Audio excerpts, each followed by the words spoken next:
You see the natural disasters on TV. You just never really think that it's going to happen in your own town. This is the most catastrophic of all. We have over 18,000 buildings that were destroyed. A lot of people that saw a lot of trauma. I say it was a devastation.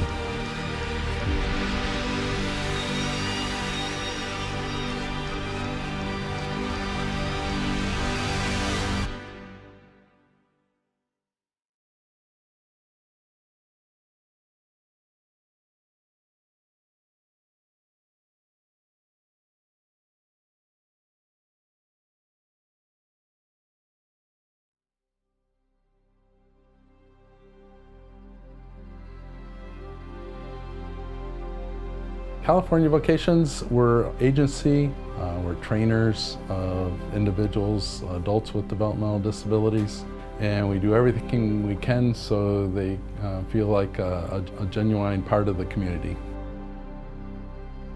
The campfire for us started at 7:30, and then at 9 o'clock we were on the road along with everybody else, 50,000 people trying to get out of town at the same time.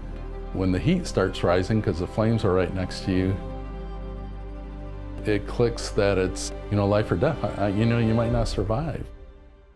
We lost 29 vehicles, we lost 21 homes, but we didn't lose any people.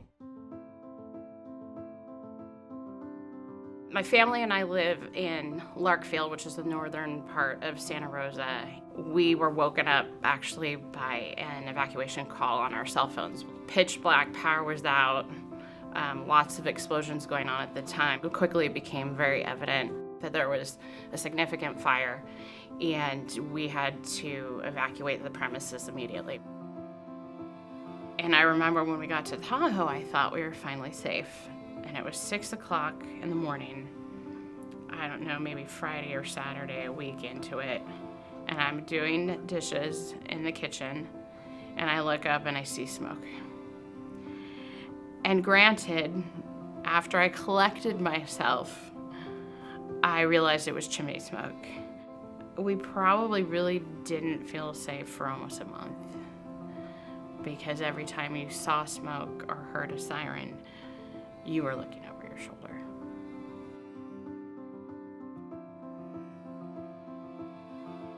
I was riding my bike to work, I often do that, and I remember seeing the smoke off in the distance and not really thinking a whole lot about it. And as the information developed, we were staying on top of the events that were occurring, and we were communicating that within our own teams. And then we were also communicating that back to our insurance carrier adjusters, communicating so that they understood what was going to be needed, making sure that they ultimately had the correct folks and equipment mobilizing in the right areas, so that at the end of the day we can get our clients serviced as fast as possible. I view us, when it comes to a catastrophic event like this, as first responders. We might not be out there putting out the fires with the hose, but we're the first people on site working with those clients, helping them along the way, rebuilding their home, rebuilding the process, and we're there every step of the way. First person that called me was Michelle Carter from Inner West, just to check in, make sure everybody was okay. She wanted to let me know they already got the ball rolling with the carrier, NIAC, and not to worry on that side of things. Everything's will play out, and they've got a good team to support us. Michelle's call was just the beginning of a little bit of relief that we don't have to do it all, that there's other people out there taking care of us. And as far as Michelle goes, that happened way before the fire. It happened when we're reviewing the policies for coverage and making sure everything's adequate. It was like we were her only client, and I know we weren't. Within 30 days of the fire happening, we had put a publication out in a local magazine advertising that we were there to help the community, that if any individual, whether you're a client or not, needed help with a fire claim, to come on down to Inner West and meet with a consultant and talk through the scenario so they just had a better understanding of what was going on. We want to help the community because it's the right thing to do. Because this is where we're from. This is the place that we love to be in.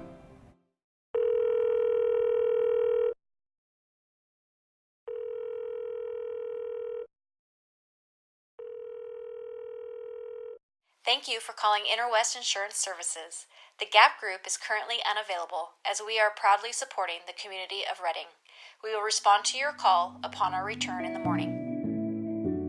So the GAP meeting is a group of individuals that are fairly young in their careers, and we're all getting together to share knowledge and just shorten the learning curve to becoming a successful broker.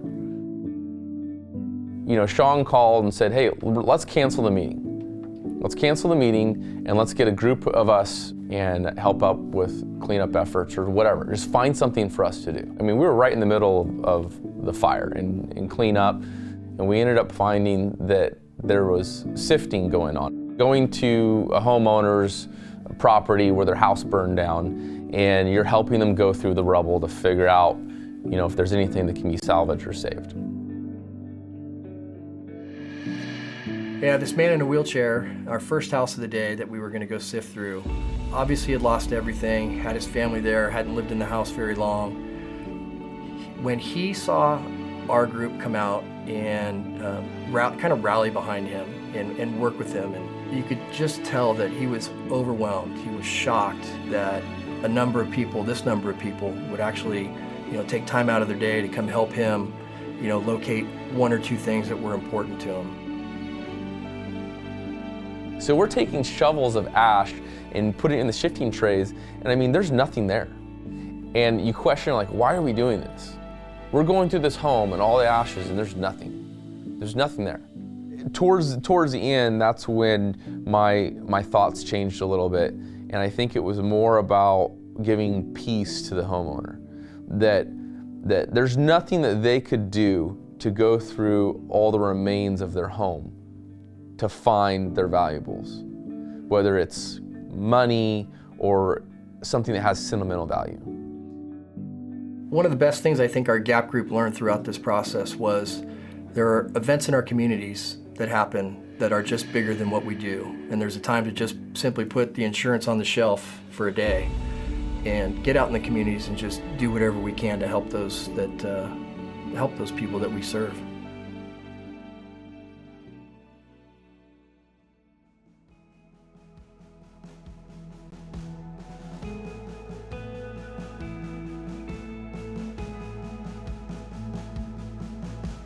Because of the environment of everybody getting insurance proceeds, everything was a cash offer. If you had to finance, you weren't going to get the home. I called up Michelle and said, you know, I'm going to need $3 million in insurance proceeds by a week from Friday. She says, I'll see what I can do.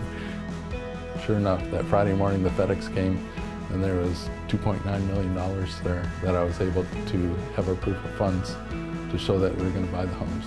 Really, that was one of the more significant days to say that we're recovering, we're resilient, we're going to succeed. It's going to be okay. You know, Interwest knows that these events have a long-lasting effect, that there are going to be new issues that are going to come up a year from now, 5 years from now, even a decade from now, that Interwest has to be ready to respond and help the communities, because we're not sure what is on the horizon and what's the next challenge that's going to be as those areas try to recover. So it's part of Interwest's focus is to look long-term when events of this catastrophic nature occur.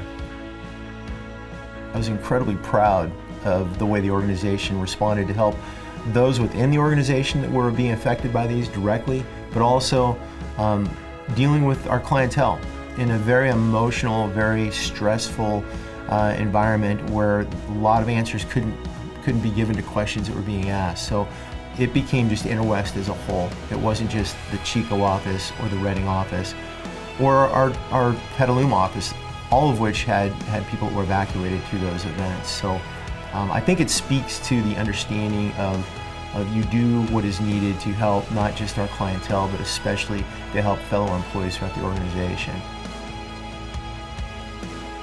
We're grounded here. We've been here for over 50 years. Our families are here. Our clients that we've had relationships with for many, many years are here. We're embedded in the community. with many different facets, and we're not going anywhere. We're prepared for another catastrophe. The culture of Interwest is to stick to it and through it and stick around for the tough times.